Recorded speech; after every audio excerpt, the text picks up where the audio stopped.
তারা নগ্ন, তারা শক্তিশালী, তারা ত্যাগের প্রতীক। নাগা সন্ন্যাসীরা শুধুমাত্র সাধকই নন, তারা ভারতীয় ধর্মীয় ঐতিহ্যের এক রহস্যময় অংশ। আসুন তাদের জীবন সম্পর্কে বিস্তারিত জানি। নাগা সন্ন্যাসীরা হলেন হিন্দু ধর্মের এক বিশেষ সম্প্রদায়, যারা ভগবানের প্রতি নিবেদিত জীবনযাপন করেন। নাগা শব্দের অর্থ হল সাপ, যা শক্তি ও আত্মনিয়ন্ত্রণের প্রতীক। তাদের ইতিহাস খুঁজলে দেখা যায় তারা মূলত যোদ্ধা সন্ন্যাসী ছিলেন। প্রাচীন যুগে তারা আধ্যাত্মিক শক্তি এবং যুদ্ধ কৌশল শিখতেন, যাতে ধর্ম এবং সমাজ রক্ষায় অবদান রাখতে পারেন।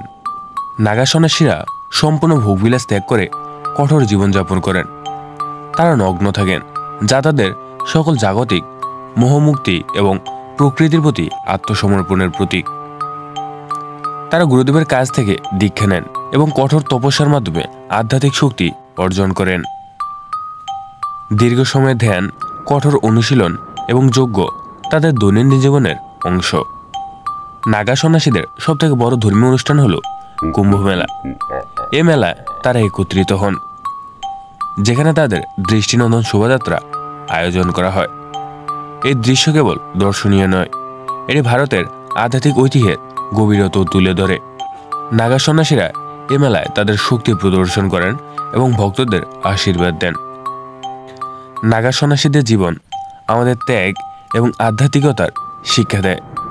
তাদের জীবনযাপন এক রহস্যময় জগৎ, যা প্রকৃত আত্মার সন্ধান করে। আপনি কি তাদের জীবন সম্পর্কে আরও জানতে চান? আমাদের চ্যানেল সাবস্ক্রাইব করুন এবং মন্তব্য করতে ভুলবেন না। ধন্যবাদ।